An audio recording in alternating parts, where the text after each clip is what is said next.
नमस्ते। Sex, gender, sexuality तीनों अलग-अलग चीज़ें हैं। सेक्स का मतलब होता है मैं मेल हूँ या फीमेल हूँ। सेक्स जो है वो होता है बॉडी से। सेक्स होता है हार्मोन से। सेक्स होता है बॉडी के फंक्शनिंग से। जेंडर, जेंडर थोड़ा-सा अलग है। जेंडर ये है कि मुझे दिमाग से भी लगता है, मेरे मन से भी लगता है कि मैं मेल हूँ। यानी जेंडर साइकोलॉजिकल है। सेक्स फिजिकल है। सेक्सुअलिटी सेक्सुअलिटी एक तीसरी चीज है। सेक्सुअलिटी ये बताती है कि कोई आदमी सेक्सुअली एक्टिव जब होगा, जब वो शारीरिक संबंध किसी के साथ बनाएगा, फिजिकल रिलेशंस बनाएगा, तो उसकी फीलिंग्स टुवर्ड्स मेल होंगी, फीमेल होंगी या कैसे होंगी, उसको कहते हैं सेक्सुअलिटी। अब आज इसकी जिक्र क्यों कर रहे हैं? इसका जिक्र इसलिए करना जरूरी है कि गवर्नमेंट ऑफ इंडिया ने पार्लियामेंट में पास किया है ट्रांसजेंडर बिल। ट्रांसजेंडर बिल में क्या है, इस पे बातें खूब न्यूज़पेपर्स में आ रही हैं। लेकिन कमाल की बात ये है, बहुत सारे लोग ऐसे हैं जिनको ट्रांसजेंडर, इंटरसेक्स इन चीज़ों का मतलब ही नहीं पता। कुछ लोग समझते हैं ट्रांसजेंडर मतलब गे, कुछ लोगों को लगता है ट्रांसजेंडर मतलब एलजीबीटीक्यू, कुछ लोगों को लगता है ट्रांसजेंडर मतलब लेस्बियन, कुछ लोगों को लगता है ट्रांसजेंडर मतलब हिजड़ा, कुछ लोग बोलते हैं किन्नर, कुछ लोग कुछ और बोल देते हैं। साउथ इंडिया में, कर्नाटका में मैंने सुना था जोगप्पा बोलते हैं, कुछ और जगहों पे कुछ और नाम है। महाभारत में भी एक पात्र आता है। इन सारी चीज़ों को जब हम साइंस की नज़र से देखते हैं तो पता लगता है ये तो बायोलॉजी का टॉपिक है। बायोलॉजी इस चीज़ को कैसे एक्सप्लेन करती है, साइंस इस चीज़ को कैसे एक्सप्लेन करती है, चलिए आज हम समझते हैं। सबसे पहले तो मैं यहाँ पर ये क्लियर कर दूँ कि ट्रांसजेंडर जो है वो हँसने की चीज़ नहीं है। ठीक है? सबसे पहली चीज़ ये समझनी है। ट्रांसजेंडर होना कोई पाप नहीं है, ट्रांसजेंडर होना कोई बीमारी नहीं है। ये सिर्फ़ एक बायोलॉजिकल रियलिटी है जिसको मॉडर्न न्यूरोसाइंस प्रूव कर चुका है। और आयरनी ये है, हँसने वाली बात ये है कि जहाँ एंशिएंट सिविलाइजेशंस के लोग इनको रिस्पेक्ट से देखते थे, आज ऐसे लोग हैं जो इनका मज़ाक उड़ाते हैं। तो चलिए शांति से, लॉजिक से, साइंस से समझते हैं कि ट्रांसजेंडर होते क्या हैं। तो सबसे पहले हमें वही चीज़ समझनी है कि सेक्स क्या होता है? तो सबसे पहले देखो, सेक्स की बात जब आती है तो सबको पता है कि सेक्स 3 तरह के होते हैं। अब 3 तरह के कैसे हो सकते हैं? सबसे पहला होता है मेल, जैसे मैं एक मेल हूँ। तो मेल, मेल क्यों है? मेल, मेल इसलिए है कि उसके अंदर क्रोमोसोम है XY। फीमेल, फीमेल क्यों है? फीमेल इसलिए फीमेल है कि उसमें क्रोमोसोम है XX। अब जो मेल होता है सारी दुनिया जानती है, उसको इस तरह से दिखाया जाता है। फीमेल जो होती है सबको पता है, उसको इस तरह से दिखाया जाता है। कुछ जगहों पे कलर्स में भी डिफरेंशिएशन होता है, एआई भी कलर्स में डिफरेंशिएशन करता है। मेल का एनिमेशन ब्लू में बनाता है, फीमेल का एनिमेशन पिंक में बनाता है। इन दोनों के अलावा एक और होता है इंटरसेक्स। इंटरसेक्स क्या होता है? इंटरसेक्स को ऐसे समझिए कि इनके सेक्सुअल कैरेक्टरिस्टिक में वेरिएशन आ जाता है। सेक्सुअल कैरेक्टरिस्टिक क्या है? तो सेक्सुअल कैरेक्टरिस्टिक का मतलब है कि जैसे हार्मोन्स, जैसे टेस्टिकल्स, जैसे वजाइना, जैसे पीनस, यानी कि जो जेनिटल ऑर्गन्स हैं, उनमें कुछ चेंजेस अगर आ जाएँ, तो उसको इंटरसेक्स की कैटेगरी में डाल देते हैं। ये अक्सर क्रोमोसोमल या हार्मोनल एब्नॉर्मैलिटीज़ की वजह से होता है। अब जैसे ही आप बात करते हैं कि सेक्स, अब सेक्स की बात जब आप करते हैं, तो सबसे पहली चीज़ आपको ये पता होनी चाहिए कि सेक्स का मतलब बायोलॉजिकल सेक्स यानी जैविक लिंग। सेक्स का मतलब है बायोलॉजिकल मेकअप कैसा है हमारा, हमारे क्रोमोसोम कैसे हैं, हमारे गोनैड्स कैसे हैं, गोनैड्स मतलब जननांग कैसे हैं, उनसे ही डिसाइड होता है हार्मोन्स कैसे हैं। और हमारे क्रोमोसोम्स, हमारे गोनैड्स, हमारे हार्मोन्स ये तीनों मिलकर डिसाइड करते हैं कि हमारे जो बॉडी का बायोलॉजिकल मेकअप कैसा होगा। फॉर एग्जाम्पल 2 तरह की चीज़ें होती हैं, एक होता है एंड्रोजन, एक होता है एस्ट्रोजन। एंड्रोजन का मतलब मेल के हार्मोन, एस्ट्रोजन का मतलब फीमेल के हार्मोन। तो किसी बॉडी के अंदर अगर एस्ट्रोजन डोमिनेट कर रहे हैं, तो इसका मतलब वो फीमेल बॉडी है। अगर किसी बॉडी में एंड्रोजन डेवलप कर रहे हैं, एंड्रोजन डोमिनेट कर रहे हैं, मतलब वो मेल बॉडी है। अब XY क्रोमोसोम का कनेक्शन टेस्टिस से है, XY क्रोमोसोम का मतलब टेस्टोस्टेरोन से है और टेस्टोस्टेरोन को एंड्रोजन की कैटेगरी में डालते हैं। अब यहां पर एक छोटी सी बात मैं बता दूं, क्रोमोसोम्स में गड़बड़ हो जाए, जैसे आप इसको ऐसे समझ सकते हैं कि नॉर्मल जो कोई भी मेल है, उसकी बात अगर हम करें और उसके क्रोमोसोम्स को देखें, तो हमें उसमें मिलेंगे 22 पेयर्स 22 जोड़े XX क्रोमोसोम के और 23वां या 23rd क्रोमोसोम जो मिलेगा, वो मिलेगा XY। और टोटल जो होते हैं, ये पेयर है भई, पेयर मतलब जोड़े। तो टोटल हो गए 44 प्लस 2 46 क्रोमोसोम हो गए। 46 में से अगर मैं डिवाइड करूँ, तो मैं ये कहूँगा 45 तो X है, क्योंकि ये हो गए 44 प्लस 45वां ये और 46th जो है वो वाई हो गया। अब 46 क्रोमोसोम वाई है तो मैं मेल हूं। अब होता क्या है कि कभी-कभी ऐसे भी केसेस आते हैं कि जो 22 जोड़े होते हैं, 22 पेयर होते हैं, वो तो XX ही होते हैं, लेकिन जो 23rd पेयर है, वो हो जाता है XYY या वो हो सकता है XYX। अब जैसे ये होता है, इसको बोलते हैं क्लाइनफेल्टर सिंड्रोम। अब क्लाइनफेल्टर सिंड्रोम में क्या होगा, मेल फीमेल दोनों के लक्षण उसके अंदर डेवलप होने शुरू हो जाएंगे। तो ऐसी कंडीशन जब हो जाती है तो उसको कहते हैं इंटरसेक्स। इंटरसेक्स का मतलब उसमें मेल के भी लक्षण है और फीमेल के भी लक्षण है, लेकिन फिर बता रहा हूं, इंटरसेक्स होना भी कैसा है, ये भी बायोलॉजिकल गेम है, बायोलॉजिकल मेकअप है। तो आगे से कोई पूछे कि सेक्स और जेंडर में डिफरेंस बताओ, तो जेंडर तो अभी मैं बता दूंगा, सेक्स की बात आती कहना है बायोलॉजिकल मेकअप है। सेक्स कैसे डिसाइड होता है, तीन चीजों से डिसाइड होता है। नंबर वन, क्रोमोसोम से। नंबर टू, गोनेड्स, जननांग। और नंबर थ्री, हॉर्मोन्स। ये तीनों चीजें मिलकर डिसाइड करती हैं कि आपका सेक्स क्या होगा, आप मेल होंगे, फीमेल होंगे या इंटरसेक्स होंगे। यहां तक बात समझ में आ गई होगी। फिर अगली चीज पे चलते हैं। अब आता है जेंडर। जेंडर वो चीज है जिसको कहा जाता है लिंग, पुल्लिंग, स्त्रीलिंग कि मेल या फीमेल।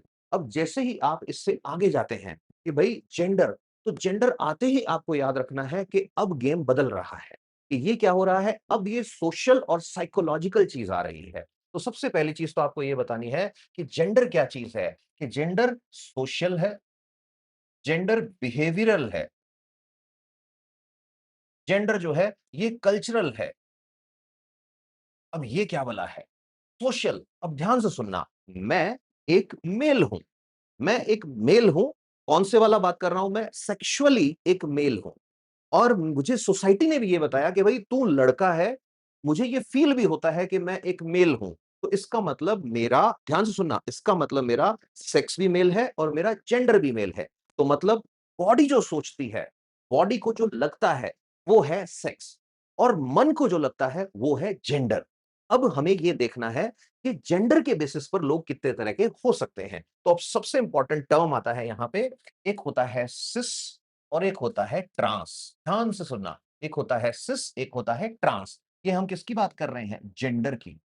तो सिस कौन होते हैं और ट्रांस कौन होते हैं, तो ध्यान से सुनना, कोई आदमी का जो सेक्स है वही उसे जेंडर की फॉर्म में फील हो, यानी एक फीमेल है, उसकी बॉडी भी फीमेल है और उसका माइंड, उसका मन कहता है कि वो फीमेल है, तो मतलब वो सिस जेंडर है, वो सिस जेंडर है। इसका मतलब मैं ये कह सकता हूं कि मैं सिस जेंडर हूं। लेकिन हम में से कोई भी हो, उसमें अगर ऐसा हो जाए कि उसका सेक्स जो है वो अलग हो और उसे जेंडर अलग फील हो, फॉर एग्जाम्पल एक लड़की जो लड़की की तरह पैदा हुई, कैसे पता लगा कि लड़की पैदा हुई, उसके ऑर्गन देखे, मतलब ये देखा गया कि उसका सेक्स क्या है। पैदा होते ही सबको बोल दिया कि लड़की हुई है, लेकिन जब वो बड़ी हुई, प्यूबर्टी हिट करने लगी, तो उस लड़की को ये लगने लग गया कि वो लड़की नहीं है, वो लड़का है। अब जैसे उसको लग रहा है, तो वो उसका क्या है, वो है उसका जेंडर। तो मतलब जन्म के समय या बायोलॉजिकल मेकअप कुछ अलग था, और जब वो बड़ा हुआ, इंसान एज बढ़ी, तो उसके ब्रेन ने, उसके सेल्फ परसेप्शन में, परसेप्शन का मतलब खुद की इमेज क्या बना रही है, उसके इंटरनल सेंसेस ने उसको जो बताया, वो उसका जेंडर है। यहां पर एक बहुत इंपॉर्टेंट चीज याद रखनी है कि ये जो होता है, ये सोसाइटी से भी इन्फ्लुएंस्ड होता है, लेकिन इसका बहुत तगड़ा बायोलॉजिकल कनेक्शन है। इसको हम आगे अभी न्यूरोसाइंस के फील्ड में जब जाएंगे तब हम देखेंगे। समझ में आ गया होगा कि सेक्स क्या होता है और जेंडर क्या होता है, सेक्स और जेंडर में डिफरेंस क्या होता है ना। बायोलॉजिकली हम जो है वो हमारा सेक्स है, मेंटली हम जो है वो हमारा जेंडर है। अब ध्यान से सुनना, जैसे ही मैं कहता हूं कि जेंडर, तो यहां पर फिर एक चीज निकल के आती है कि जेंडर कितने टाइप का हो सकता है। तो जेंडर तीन टाइप का हो सकता है, आगे अपन चौथा पांचवा कुछ होगा वो भी समझेंगे। सबसे पहला हो सकता है ट्रांसजेंडर वुमेन। अब ध्यान से सुनना, ट्रांसजेंडर वुमेन की बात जब आती है, तो इनको ऐसे लिखा जाता है मेडिकल साइंस में, M then small T and then F. ऐसे ही दूसरा जो होता है ट्रांसजेंडर मैन, उसको ऐसे लिखा जाता है, F then small T and then M. तो इसका मतलब क्या है, इसका मतलब है कि सेक्स जो था वो था मेल, बट इनका जेंडर हो गया फीमेल। सेक्स था मेल, जेंडर हो गया फीमेल। यहां पर सेक्स था फीमेल, और इनका जेंडर हो गया मेल। तो हम इनको क्या बोलेंगे? इनको बोलेंगे हम ट्रांसजेंडर फीमेल या वुमेन। और इनको हम क्या बोलेंगे? इनको बोलेंगे ट्रांसजेंडर मेन। क्यों? क्योंकि इनको ये लगता है कि ये फीमेल है, इनको ये लगता है कि ये मेल है। तो इसका मतलब मैं ये कह सकता हूं कि जब भी कभी कहीं पर लिखा जाएगा कि फलानी जो है वो ट्रांसजेंडर विमेन है, तो इसका मतलब उसका जन्म के समय मेल सेक्स था और उसको सोशली या साइकोलॉजिकली या इंटरनल परसेप्शन से या जेंडर के बेसिस पे उसको ये लगने लग गया कि वो फीमेल है। ऐसे ही ट्रांस मेल भी होते हैं, ट्रांस मेन भी होते हैं। ट्रांस मेन वो होते हैं जो पैदा लड़की की फॉर्म में होते हैं लेकिन बाद में खुद को आदमी या लड़का बनाना चाहते हैं, या जिनको ये लगता है कि वो लड़का है। ये हुआ ट्रांसजेंडर। ट्रांस मतलब जो है वो नहीं, दूसरे वाला। एक और आता है जिनको कहते हैं नॉन बाइनरी या जेंडर क्वीर। नॉन बाइनरी क्या होते हैं? कि ये जो है ये दोनों को बोलते हैं कि भाई ना तो मैं मेल हूं ना मैं फीमेल हूं। और इन्हीं के अंदर एक और आ जाता है जिसको बोलते हैं फ्लूइड। कि फ्लूइड का मतलब कि जेंडर फ्लूइड, मतलब इनको कभी मेल लगता है, कभी फीमेल लगता है, कभी इनको ये लगता है कि मैं दोनों ही नहीं हूं। ये तीनों जो आते हैं, ये तीनों की तीनों ट्रांसजेंडर में आते हैं। तो जो बिल आया है वो इंटरसेक्स के लिए नहीं है, वो बिल आया है ट्रांसजेंडर के लिए। पहली चीज, होपफुली यहां तक ये क्लियर हुआ होगा। अब अपन समझते हैं सबसे इंपॉर्टेंट चीज। अगली चीज आती है सेक्सुअलिटी। सेक्सुअलिटी क्या होती है? सेक्सुअलिटी का मतलब होता है कि आप सेक्सुअली अट्रैक्ट जब होंगे एक उम्र के बाद, ऑपोजिट सेक्स की तरफ अट्रैक्शन आता है, तो वो जो सेक्सुअल ओरिएंटेशन होता है वो क्या होगा, जिसको हिंदी में कहते हैं यौन आकर्षण। सेक्सुअलिटी का मतलब है कि आप किसकी तरफ अट्रैक्ट होंगे। अब ये जो होता है ये दो तरह का होता है। एक होता है, ये सुने होंगे वर्ड आपने, सेक्सुअलिटी। सेक्सुअलिटी मतलब यौन संपर्क या यौन आकर्षण कैसा होगा। तो एक होते हैं हेटेरोसेक्सुअल, एक होते हैं होमोसेक्सुअल। हेटेरोसेक्सुअल जो होंगे, हेटेरो का मतलब विषम, तो ये विपरीत लिंग की तरफ अट्रैक्ट होंगे। जैसे एक लड़का है, उसको अट्रैक्शन हो गया है एक लड़की के लिए, तो इस रिलेशनशिप को कहा जाएगा हेटेरोसेक्सुअल। फिर होमोसेक्सुअल क्या होगा? होमोसेक्सुअल होगा कि एक लड़की दूसरी लड़की की तरफ अट्रैक्ट हो रही है। इस तरह का जो होता है उसको लेस्बियन कहा जाता है। ऐसे ही एक होता है एक लड़का एक लड़के की तरफ अट्रैक्ट हो रहा है, तो इसको कहा जाता है गे। ऐसे ही अगर कोई लड़का या कोई लड़की ऐसी है जो लड़की के लिए भी अट्रैक्शन फील कर रही है और लड़के के लिए भी अट्रैक्शन फील कर रही है, दैट इज बाइसेक्सुअल। एलजीबीटी वाला बात कर रहे हैं। ऐसे ही कोई लड़का है, वो लड़के के लिए भी अट्रैक्ट फील कर रहा है और उसको लड़की के लिए भी अट्रैक्शन फील हो रहा है, that is also an example of B, मतलब बाइसेक्सुअलिटी। तो सेक्सुअलिटी क्या होती है? सेक्सुअलिटी का मतलब है, फिर बोल रहा हूं, कि आपका किसकी तरफ अट्रैक्शन हो रहा है। अब यहां पर हम ये अच्छे से समझ गए हैं कि आज के बाद हमसे कोई बात करेगा कि सेक्स और जेंडर अलग अलग होते हैं क्या, कि यस।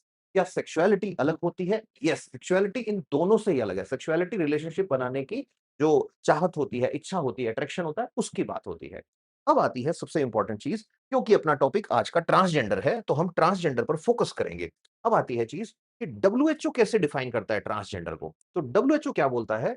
डब्ल्यूएचओ बोलता है ट्रांसजेंडर वो होते हैं जिनका जेंडर सेक्स से अलग होता है। मतलब जो डेफिनेशन हमने समझी, जो डेफिनेशन हमने बनाई, वही डेफिनेशन डब्ल्यूएचओ ने आजमाई। डब्ल्यूएचओ क्या बोलते हैं कि ट्रांसजेंडर वो लोग होते हैं जिनका जेंडर आइडेंटिटी उनकी बर्थ असाइंड सेक्सुअल आइडेंटिटी से अलग होता है, उसे कहते हैं ट्रांसजेंडर। सिंपल भाषा में मैं ये कह सकता हूं कि कोई आदमी एक्स वाई क्रोमोसोम के साथ पैदा हुआ, उसका शरीर मेल है, उस लेकिन उसको फीलिंग ये आने लग गई कि वो एक फीमेल है, तो वो एक ट्रांसजेंडर वुमेन है। इसी को हम लिख रहे थे MTF। इसका उल्टा अगर होगा तो वो हो जाएगा मेल, उसको हम कैसे लिखेंगे? FTM। अब अपने को एक इंपॉर्टेंट चीज समझनी है। वो इंपॉर्टेंट चीज क्या है? वो इंपॉर्टेंट चीज है कि बायोलॉजी, कि ट्रांसजेंडर जो है वो बनते कैसे हैं। कि ऐसा कैसे हो सकता है कि कोई आदमी पैदा तो मेल हुआ और उसे फील ये होने लग गया कि वो फीमेल है। How it is possible? और जिस चीज पर लोग हंसते हैं, जिस चीज पर बात करने से लोग डरते हैं, जिसकी वजह से एक स्टिग्मा बना हुआ है ये, उसकी असली साइंस आप समझेंगे तो आप आज के बाद किसी भी ट्रांसजेंडर पर नहीं हंसने वाले हैं।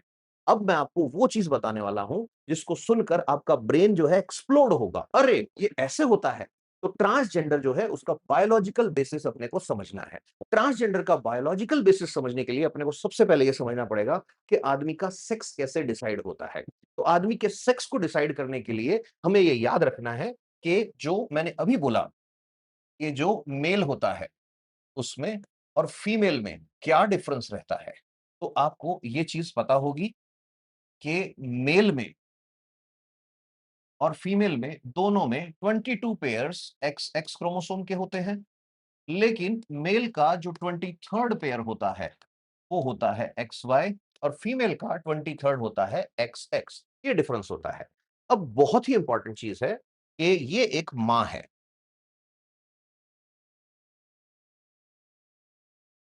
अब माँ के पेट में बच्चा बन रहा है। अब माँ के पेट में बच्चा जब बनना शुरू होता है, तो ना वो मेल होता है, ना वो फीमेल होता है। होता क्या है कि छठे से 14वें हफ्ते में, 6th से 14th वीक के अंदर एक जीन एक्टिवेट होता है। ये जीन जो है, ये सिर्फ वाई पे मिलता है। इसको बोलते हैं SRY जीन। ये जीन कब एक्टिवेट होता है? 6th से 14th वीक के अंदर ये जीन एक्टिवेट होता है। अब बहुत ही इंपॉर्टेंट चीज़ है, ध्यान सुनना, अगर वाई क्रोमोसोम है तो ही तो एसआरवाई होगा, नहीं तो एसआरवाई होगा ही नहीं। अब वाई क्रोमोसोम की वजह से एसआरवाई है और एसआरवाई अगर है और वो एक्टिवेट हुआ है, तो जो बच्चा है उस बच्चे में टेस्टिस बनेंगे। टेस्टिस मतलब वृषण बनेंगे। अदरवाइज वो बच्चा जो है, अगर एक्स एक्स हुआ तो बच्चे में एसआरवाई नहीं है और एसआरवाई नहीं है तो बाय डिफॉल्ट जो मदर है वो फीमेल बना देगी। तो इसका मतलब मेल होगा या फीमेल होगा, ये डिपेंड करता है टेस्टिस बनेंगे या नहीं बनेंगे। और टेस्टिस बनेंगे या नहीं बनेंगे ये डिपेंड करता है एसआरवाई जीन पे। और एसआरवाई जीन जो होता है इसी से एक्टिवेट होता है एक प्रोटीन। थोड़ा पैरामेडिकल्स वगैरह पढ़ रहे हैं तो उन लोगों को याद रखना है इसका नाम भी, टीडीएफ। टीडीएफ क्या होता है? टेस्टिस डिटरमाइनिंग फैक्टर कहते हैं। एसआरवाई जीन एक सिग्नल देता है जिससे ये प्रोटीन बनता है टेस्टिस डिटरमाइनिंग फैक्टर, और इसी की वजह से मेल जो है वो मेल बनता है। अगर एसआरवाई जीन नहीं है तो ओवरीज बनेंगी, एस्ट्रोजन आएगा, एस्ट्रोजन पाथवे एक्टिवेट होगा और वो फीमेल बन जाएगी। अब यहां एक बहुत ही इंपॉर्टेंट चीज आती है। जैसे मैंने कहा, छठे से 14वें हफ्ते के बीच में जो है एक्टिवेट हो रहा है एसआरवाई जीन, इसी की वजह से बन रहा है मेल फीमेल। अब ध्यान से सुनना, छठे से 14वें हफ्ते के बीच में मां के अंदर ये डिसीजन हो गया कि ये बॉडी से मेल बनेगा या फीमेल बनेगा, लेकिन ब्रेन का डेवलपमेंट अब तक उतना नहीं हुआ है कि वो खुद को मेल जाने या फीमेल जाने। अब औरत प्रेग्नेंट है और औरत मान लो स्ट्रेस लेती है बहुत ज्यादा। औरत प्रेग्नेंट है और वो प्लास्टिक बहुत यूज कर रही है, स्पेशली थैलेट वगैरह। थैलेट क्या होता है? जो प्लास्टिक की बॉटल्स वगैरह आती है उनके अंदर होता है, पीवीसी पाइप्स के अंदर होता है, परफ्यूम्स वगैरह होते हैं इनके अंदर भी होता है। ये वाले केमिकल्स जो हैं, ये जब अंदर जाएँगे, तो ये क्या करते हैं, ये हार्मोन्स जो हैं, उनको मिमिक करते हैं, हार्मोन्स को डिस्टर्ब करते हैं। या कुछ जेनेटिक फैक्टर भी हो सकते हैं, या हो सकता है कोई बीमारी हो गई हो, एंड्रोजन कुछ दिक्कत हो गई हो हार्मोन्स की, इससे भी होता है। कई बार प्लेसेंटा जो है, उसका कनेक्शन सही नहीं बैठ रहा, हार्मोन्स की सप्लाई प्रॉपर नहीं मिल रही, उससे भी होता है। बहुत सारे रीज़न हो सकते हैं, लेकिन बहुत इंपॉर्टेंट चीज़ आपको समझनी है कि 6th से 12th वीक, 14th वीक में तो ये डिसाइड हो रहा है कि वो लड़का बनेगा या लड़की बनेगा फिजिकली। और 16th वीक से लेके और 20th वीक के बीच में, 24th वीक के बीच में होगा क्या? 24th यहां पर ज्यादा सही रहेगा। 16th वीक से 24th वीक के बीच में क्या होगा कि ब्रेन जो है, ब्रेन में ये पता लगेगा कि तू मेल है या फीमेल है। इसका मतलब इतनी गजब की बात है साइंस की। ये बच्चे का सेक्स डिसाइड होता है तब जब बच्चा मां के पेट में छठे से 14वें हफ्ते के बीच में है, एसआरवाई जीन से। लेकिन बच्चे का जेंडर जो बच्चे को ये बताएगा कि तू मेल है या फीमेल है, ये डिसाइड होता है इसके बाद। इस बीच वाले पार्ट को बोलते हैं क्रिटिकल विंडो ऑफ जेंडर। मतलब बच्चा मां के पेट में था, छठे से 14वें हफ्ते में ये डिसाइड हुआ वो मेल है या फीमेल, बॉडी के हिसाब से पेनिस बनेगा, टेस्टिस बनेंगे, वेजाइना बनेगी, कौन सा हार्मोन होगा, ये उसका सेक्स बनाएगा। और बच्चा जब 16वें से 24वें हफ्ते के बीच में आया, तब बच्चे के ब्रेन को ये पता लगा हार्मोन्स के इफेक्ट से कि तू मेल है या फीमेल है। अब अगर मां स्ट्रेस लेती है, अगर मां प्लास्टिक बहुत यूज करती है, अगर मां की कोई बीमारी है, अगर मां की प्लेसेंटा हिल गई या कोई और अननोन रीजन है, तो उन वजहों से अगर इस टाइम, अब बच्चा चाहे मेल हो चाहे फीमेल हो, अगर उसके अंदर जाने वाले हार्मोन इन्वर्ट हो गए मतलब उसके ब्रेन को ये लगने लग गया कि तू मेल नहीं तू फीमेल है, या उसके ब्रेन को ये लगने लग गया कि तू फीमेल नहीं मेल है, तो वो बच्चा जब पैदा होगा, तो उस बच्चे के बड़ा होते टाइम एक चीज़ आएगी। चीज़ क्या आएगी कि उसका सेक्स अलग होगा और उसका जेंडर अलग होगा। ये जो सेक्स और जेंडर अलग-अलग हुआ है, इस बीच वाली विंडो के दौरान, इसके बहुत सारे रीज़न हो सकते हैं, लेकिन इसका रिज़ल्ट एक होता है। रिज़ल्ट एक क्या होता है? वो बच्चा ट्रांसजेंडर बन जाएगा। ये है ट्रांसजेंडर होने का बायोलॉजिकल बेसिस। अब जैसे ही हमने कहा कि बहुत सारे रीज़न हैं, मैंने कहा कि माँ को प्रेगनेंसी में स्ट्रेस दे रहे हो, अब होता क्या है? जब माँ स्ट्रेस लेती है, तो स्ट्रेस से एक हार्मोन जनरेट होता है जिसको कहते हैं कॉर्टिसोल। कॉर्टिसोल एक बॉडी का ये मान के चलो एक प्लग है। किसी भी आदमी का स्ट्रेस लेवल हाई होगा तो उसमें कॉर्टिसोल बढ़ जाएगा। आपको बता दूँ, लेट नाइट स्क्रॉल करने से भी कॉर्टिसोल बढ़ता है। अब कॉर्टिसोल जब बढ़ेगा तो कॉर्टिसोल क्या करता है? टेस्टोस्टेरोन प्रोडक्शन को, रिप्रोडक्शन फंक्शनिंग को डिस्टर्ब करता है। मैंने अभी कहा था प्लास्टिक्स, प्लास्टिक्स में सबसे ज्यादा आप बदनाम कर सकते हो बीपीए को, सबसे ज्यादा बदनाम कर सकते हो थैलेट्स को, सबसे ज्यादा बदनाम कर सकते हो डीईएस कैटेगरी के प्लास्टिक्स को। अब ये जितने भी सिंथेटिक केमिकल्स हैं, ये क्या करते हैं बॉडी में जाके हार्मोन्स को मिमिक करते हैं। अभी तक पता ही नहीं लगा है। पेस्टिसाइड्स बहुत सारे हैं, फार्मास्यूटिकल्स बहुत सारे हैं, प्लास्टिक्स बहुत सारे तरह के हैं। तीसरे नंबर पे एक और रीजन होता है जेनेटिक वेरिएशंस। अब जैसे किसी में मैंने कहा कि टेस्टोस्टेरोन जो है वो एंड्रोजन हार्मोन है। एंड्रोजन मतलब मेल। एंड्रोलॉजी एक ब्रांच आती है जिसमें मेल की बॉडी की स्टडी करते हैं। तो एंड्रोजन हार्मोन जो है वो मान लो बॉडी के अंदर टेस्टोस्टेरोन बना रहा है। अब वो क्या रहा है टेस्टोस्टेरोन बन रहा है, बट ब्रेन के अंदर उसको रिसीव करने के लिए सिग्नल ही नहीं है। क्यों नहीं है? कि उसके अंदर एंड्रोजन रिसेप्टर्स जो हैं वो डिस्टर्ब चल रहे हैं। तो उस केस में क्या होगा? उसकी बॉडी के अंदर जेंडर और सेक्स जो है अलग-अलग हो जाएगा। एक मैंने बताया था प्लेसेंटा जो है उसके अंदर कोई दिक्कत आ रखी हो तो भी बेबी का सेक्स और जेंडर जो है वो अलग-अलग हो सकते हैं। अब बहुत सारी स्टडीज़ हुई हैं, उनके अंदर बहुत सारे एविडेंस मिले हैं, लेकिन कुछ डॉक्टर्स जो हैं उनका कहना है सिर्फ आप इसको बदनाम नहीं कर सकते या इसको ब्लेम नहीं कर सकते। ये जो विंडो थी कि भई 6th वीक से लेके और 14th वीक तक ये हो रहा है और 16th वीक से 24th वीक तक ये हो रहा है। तो फिर डॉक्टर्स का कहना है कि इसके अंदर एक बहुत बड़ा कंट्रीब्यूशन ब्रेन का है। तो ब्रेन का तो पहले भी बता रहे थे, वो कह रहे हैं नहीं, हम बता रहे हैं जो चीज़ अलग है। सुनिए ध्यान से कि क्या? कि ये हमारा ब्रेन है और हमारे ब्रेन के अंदर एक सेंटर होता है, जिसको कहते हैं हाइपोथैलेमस। जो बच्चे कंपटीशन की प्रिपरेशन कर रहे हैं वो याद रखना, बुखार का सेंटर हाइपोथैलेमस होता है, हमारी बॉडी का टेम्परेचर हाइपोथैलेमस मेंटेन करता है, भूख और प्यास हाइपोथैलेमस से लगती है, हमारे इमोशंस सारे के सारे हाइपोथैलेमस में होते हैं। हमें किसी से प्यार होता है, गुस्सा आता है, नफरत होती है, कोई अच्छा लगने लग जाता है, किसी की बातें सुनना अच्छा लगता है, किसी का बिल्कुल सुनने का मन नहीं होता, ये सारी चीजें हाइपोथैलेमस कंट्रोल करता है। यहां तक कि हाइपोथैलेमस को बोलते हैं master of master. Pituitary gland जो होती है उसके सिर पे बैठा है। इसीलिए कहते हैं किसी आदमी को खुश रखा जाए, उस आदमी को मन से संतुष्ट रखा जाए, तो वो आदमी लंबा जिएगा। किसी आदमी को परेशान करो आप बार-बार, तो वो आदमी जो है उसका हाइपोथैलेमस डिस्टर्ब होगा, उसके सारे हार्मोन्स डिस्टर्ब होंगे और उस आदमी की लाइफ जो है वो छोटी हो जाएगी, कम हो जाएगी, कॉर्टिसोल लेवल रेज़ रहेगा उसमें। ये जो हाइपोथैलेमस होता है, इस हाइपोथैलेमस में डॉक्टर्स का ये मानना है कि एक रीजन होता है जिसको कहते हैं बीएसटीसी रीजन। बीएसटीसी रीजन जो है इसका फुल फॉर्म आता है bed nucleus of stria terminal central subdivision. हमें इसके फुल फॉर्म में नहीं जाना है, हमें सिर्फ ये याद रखना है कि हाइपोथैलेमस के पास में एक छोटू सा रीजन है जिसको बीएसटीएस रीजन कहते हैं। बीएसटीसी रीजन कहते हैं। अब ये जो बीएसटीसी रीजन है, ये ऐसा माना जाता है कि सिसजेंडर जो होते हैं, जनरली क्या होता है कि जो सिसजेंडर मतलब जो नॉर्मल दिखने वाले मेल जिनका जेंडर और सेक्स दोनों सेम है, उनको सिसजेंडर कहते हैं। तो फॉर एग्जांपल मैं अगर कहूं तो मैं सिसजेंडर का एग्जांपल हूं। तो सिसजेंडर मेल जो होते हैं उनके अंदर बीएसटीसी बड़ा होता है। ध्यान से सुनना, सिसजेंडर फीमेल में बीएसटीसी छोटा होता है।